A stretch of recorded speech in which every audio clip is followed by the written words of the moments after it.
This is Candor Talk. Thank you for tuning in. Let's get right into the show. But before we get into the show, don't forget to check out our website, sylviaexpress.com. All right. Good evening, fabulous people. Thank you for tuning in to Candor Talk. And let me just get right into it. You know, so much happens in the imposter's administration that it's difficult to stay focused on paramount issues. Some of the chaos I think he enjoys. However, he's done too much irreparable damage that he can't be enjoying the endless backlash now. That's why I always say that he will not last his entire term. He'll either be impeached, they'll invoke the 25th Amendment, or he'll resign. I am completely comfortable and confident saying that. He's gone too far multiple times. But there are a few things that have happened this past week that make his continued presidency untenable for him. The DACA fallout continues. Now, let me just be abundantly clear, because I talked about the DACA fallout in my last show. But this is important, the stuff that I'm about to play today, because I think that it puts things in greater perspective as to how bad this decision is for him and how badly things are going for him. You know, he messed up royally on DACA. And even though I say I'm a proponent of DACA, I really do want them to pass something that will legalize, the DACA recipients. That doesn't really matter, because what I feel as a liberal is not something that's going to protect the imposter in the White House. The people that can actually protect the imposter in the White House are people like his base. And it's not just the common folk base that are angry, but it's people like Ann-Coulter, who are public figures that are publicly chastising him relentlessly. And it's not even just Ann-Coulter. It's people like Laura-Ingraham, Mark Levin. These were once sycophants who are so enraged that they no longer feel restrained in their commentary. Now, I'm going to play some commentary from Laura-Ingraham first. And she has a show on Fox News. I think it might even be called the Laura-Ingraham Show or something like that. I don't even know. She's in a primetime spot. And she was one of the Trump sycophants. She was somebody that was relentlessly defending all of the chaos and ridiculousness that was coming from the imposter in the White House. But I'm going to play what she's saying, because even at this particular point, she cannot even contain herself and her frustration with the imposter in the White House. She can't contain herself. And so just imagine if somebody from Fox News, can't contain herself. Just imagine how bad things really are. Here's the clip. So there's so much more at stake than just the future of the Dreamers. This deal could decide the fate of the country. I'm going to wait to see what the final DACA proposal looks like. But if it does not include a wall, a real wall, not a see-through wall, expect a political revolt from the base, which means losing the House and maybe even losing the Senate. And by the way, chain migration, absolutely necessary. So if those things aren't in the deal, or they're watered down so badly they don't really exist at all, we end up losing the House, the Senate. Who's going to be left to defend the president? Dick Durbin? Lindsey Graham? Or all those hard right people who host radio shows or on Fox News? The president did not promise his supporters an opaque electronic fence that only covers a third of the border. He promised them a wall, a big, beautiful wall. And unless it's built, unless chain migration has ended, I fear, Mr. President, your most ardent supporters will write you off as just another politician who said something he didn't really mean. And that would be heartbreaking. And that's the angle. Okay, so that's Laura Ingraham. That's not me. That is not me. That is not some liberal. That is not some, moderate. That's not some never-Trumper. That is somebody that was completely and totally, undeniably, indisputably in the imposter's corner. And listen to what she's saying about him. And then here's what Ann-Coulter said about DACA.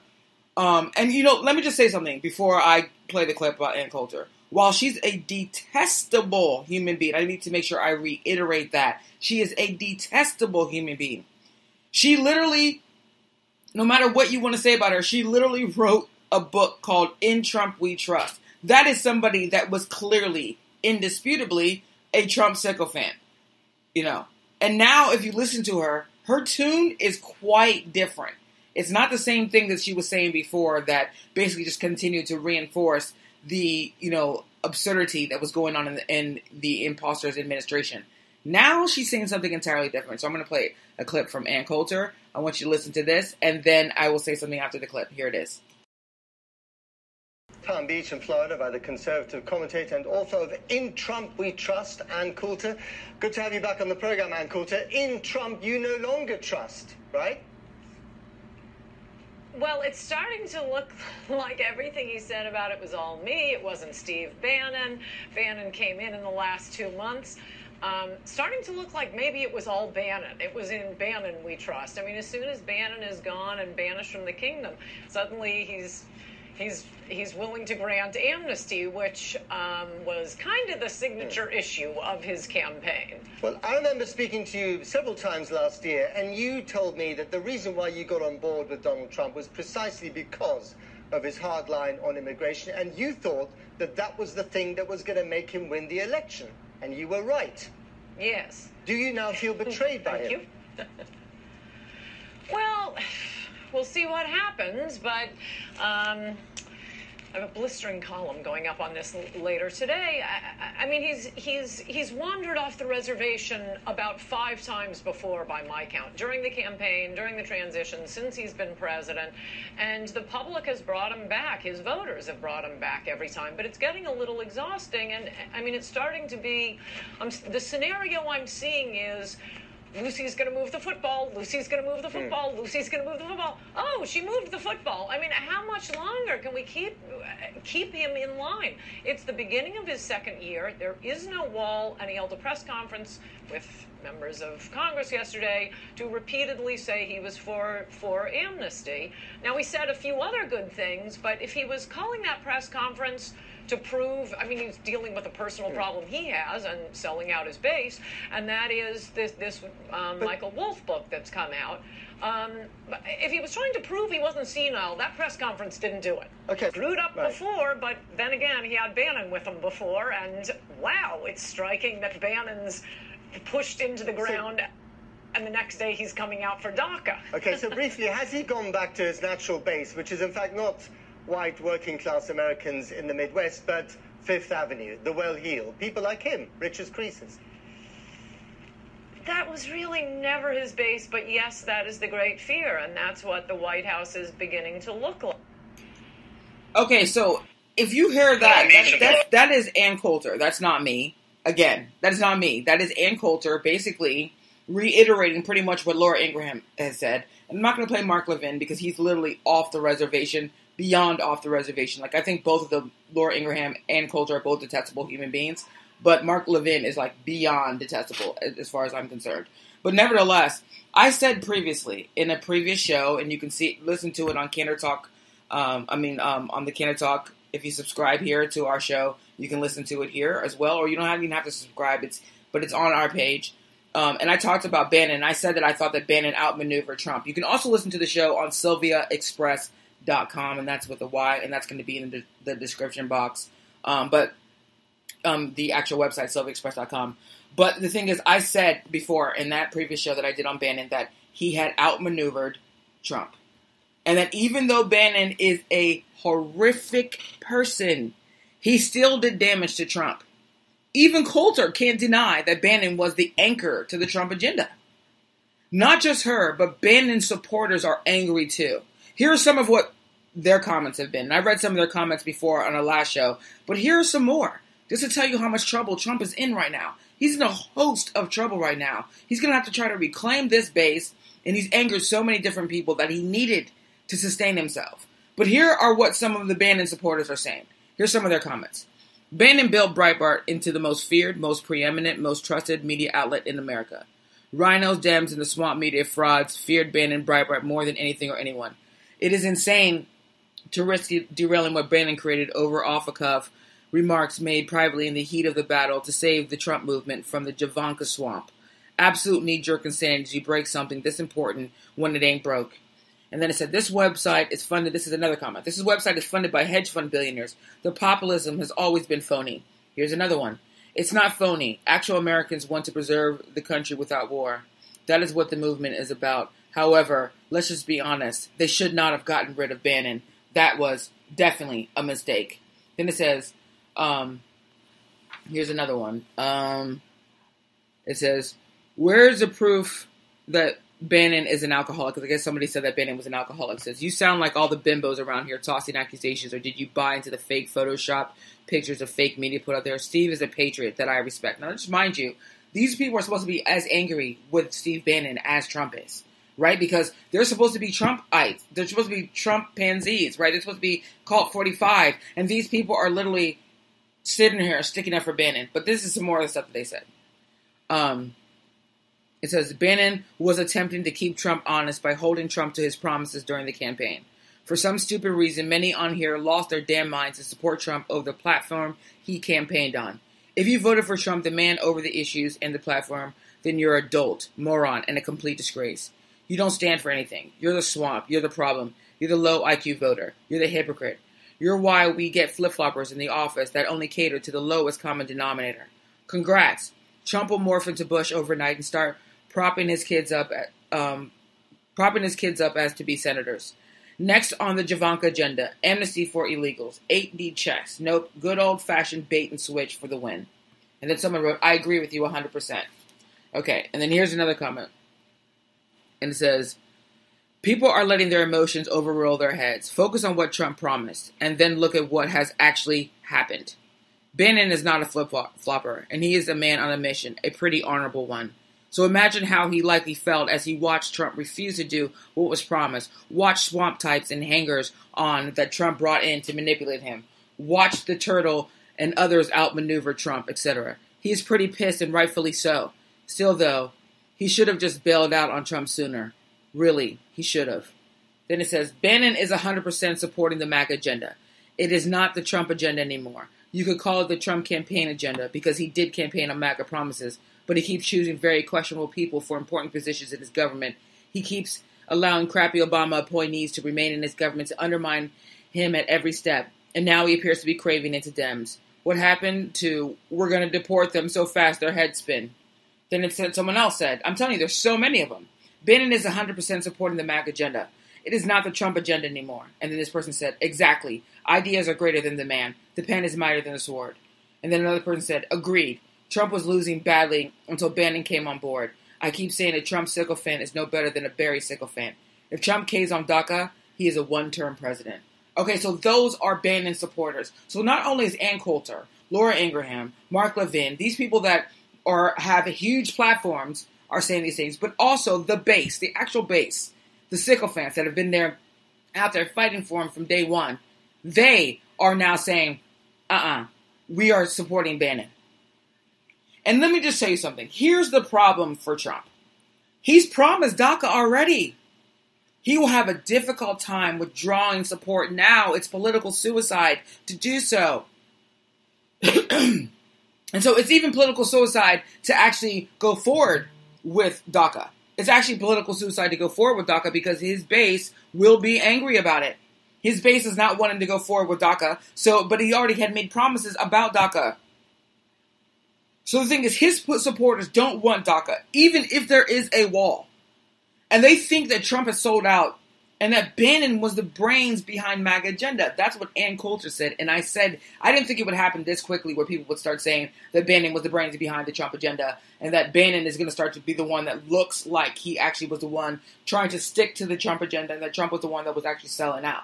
I didn't think it would happen so quickly, but it is happening now. And even Ann-Coulter is saying that Trump is basically a sellout and that they have to wait and see whether or not he's going to be the biggest fraud that the world has ever seen, basically.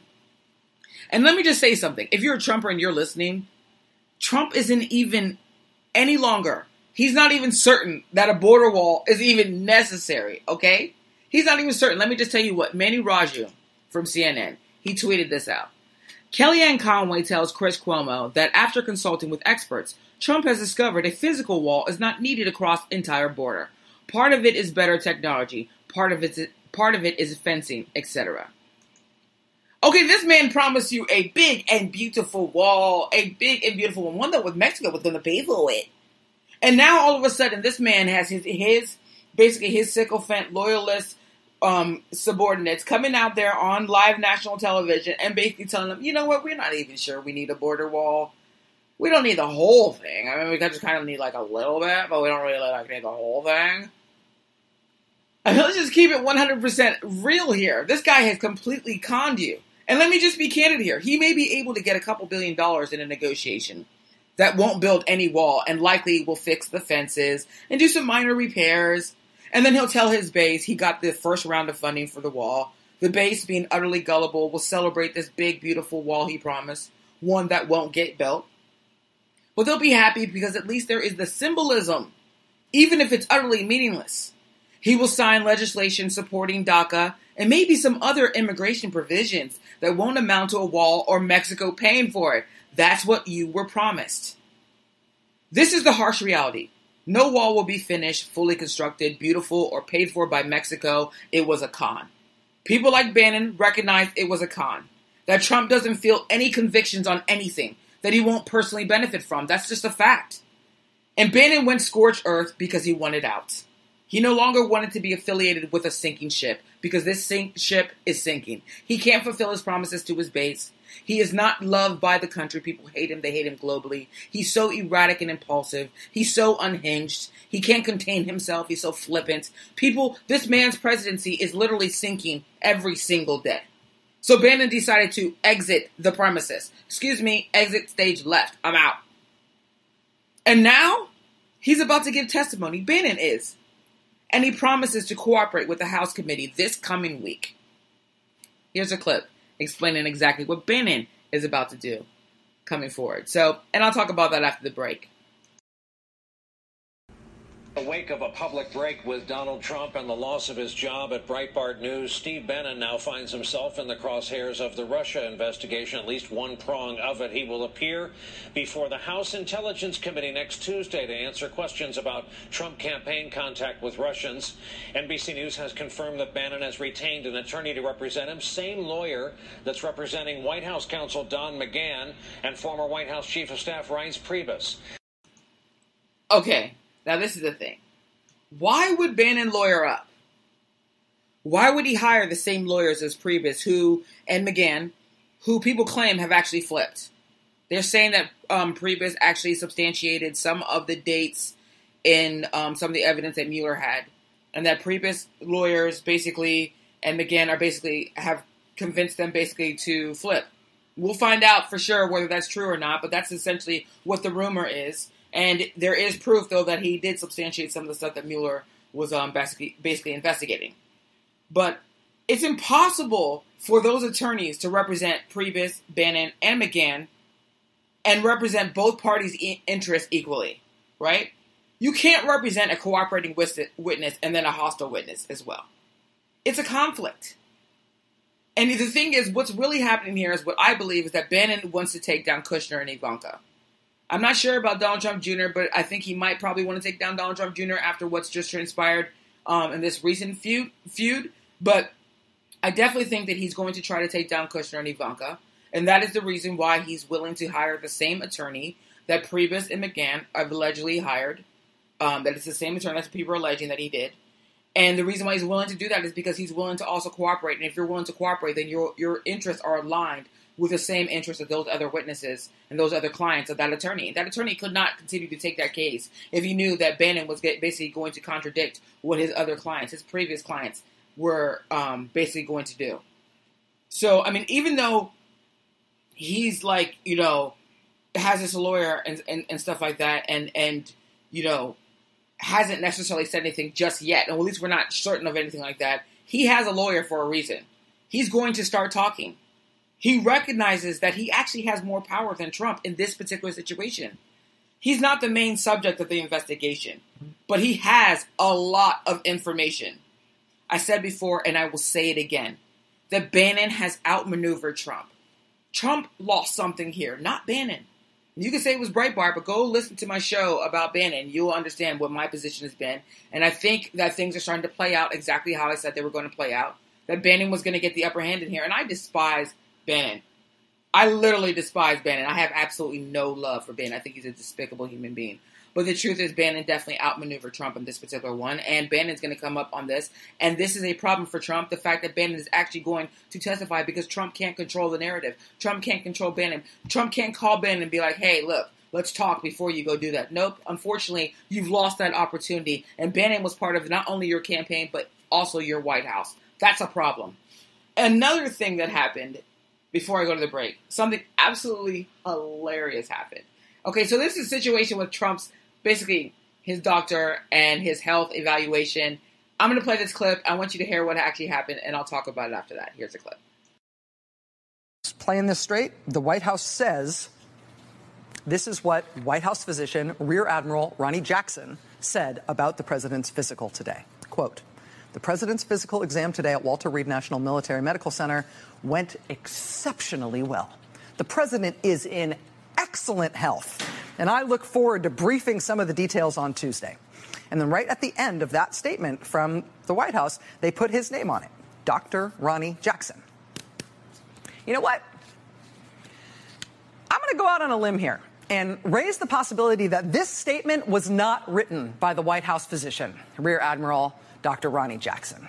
And I'm not going to say that because of the assertions about how exceptionally well the president's physical went or how excellent his health is. I'm not basing my skepticism about the authorship of this statement on the Trumpiness of the statement itself.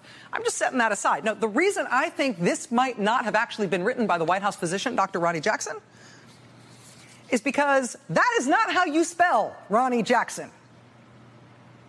Either the White House physician today suddenly lost the ability to correctly spell his own name, in which case he shouldn't be anybody's doctor today, let alone the president's. Or, alternatively, the White House put out this statement today as if it was from him. But actually, it's their statement that they tried to stick his name on, but they couldn't even be bothered to look him up on Google or check his card before they tried to pull this off. Maybe the stress is getting to them. Okay, first of all, I was dying when I heard that. I was like, okay, so you literally decided to basically forge a doctor's note, basically, saying that you have the greatest health, which we all know you definitely don't, okay? That's the reason why you keep forging these doctor's notes. But anyway, you try to forge it, and you don't even spell the doctor's name right? I mean, Rachel summed it up very, very good. So anyway, nevertheless, I just think that's absolutely hilarious. But I'm about to take a break. But before I go to break, I just want to say I'm going to address one of the major issues that has been going on with Trump when I come back from the break, because I think it kind of falls into a social justice perspective as well. And that's that shithole comments that he made about African countries, Haitian countries, and Hispanic countries as well. I'm going to talk about that after the break. But I'm going to take a break real quickly. And when I get back from the break, I'm going to talk about that. Here it is.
Okay, ladies and gentlemen, thank you for staying with us. Okay, so anybody who is familiar with what's been transpiring lately, and the imposter in the White House, basically the most recent controversy is his comments about African, Haitian, and Hispanic countries being shitholes. He went further on to say that why does the country need more Haitians? I'm not Haitian, but I'm a black woman in America, so here is my perspective on this. What he said was repulsive, racist, and vile. However, what matters to me is when his comments manifest themselves in policies. His obtuseness and impulsivity are not new to me. I talk about it all the time. I'm not shocked by his comments or his blatant racism. I think when people continue to have these mythical expectations that he'll transform, that's when more outrage occurs. The expectation is greater than the capabilities. The imposter in the White House is uneducated, unsophisticated, unprincipled, unhinged, impulsive, erratic, daft, vile, and completely unqualified to be in his position. Therefore, I don't take him seriously. I take his policies seriously. He will remain a complete joke to me. Forever. Like forever. I will never, ever change that position. He will remain a complete joke to me. But it's not his overt racism that bothers me the most.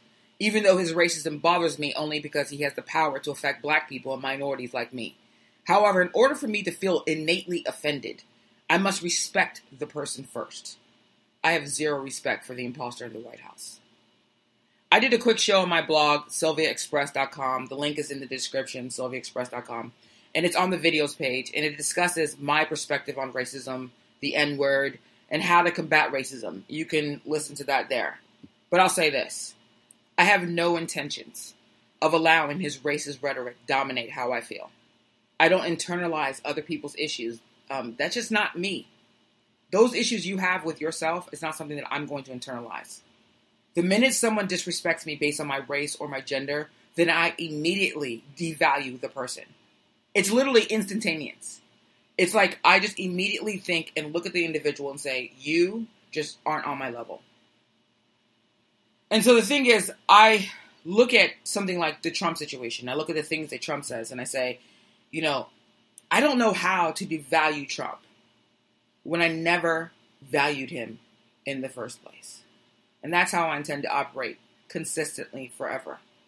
And you can hear more about that particular position. But if you think that I'm going to sit here and get into my feelings because the imposter in the White House decided to say derogatory things about people that look like me, that's never going to happen. Because that is, for me, I understand that that is an issue he has to deal with. That he's the fraud. What I really want to focus on are those policies. And that's what I'm going to combat, those policies. I'll be right back.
Okay, thank you everybody for staying tuned into Candor Talk, and I thank you so much for staying and listening to the entire show. I hope you enjoyed it.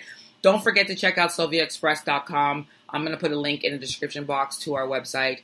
We have a bunch of stuff, so go check out our videos page too, because I'm going to post that video on my perspective on racism and how to handle racism and the N-word, etc. For those people who wonder what a black woman in America's perspective would be. So check it out, sylviaexpress.com, and thank you guys so much for tuning in. I will see you next time, and hopefully I'll post some shows during the week, but definitely keep going to sylviaexpress.com during the week and check us out. And if you haven't subscribed yet, subscribe to the channel. Thanks, guys. Have a good weekend. Take care.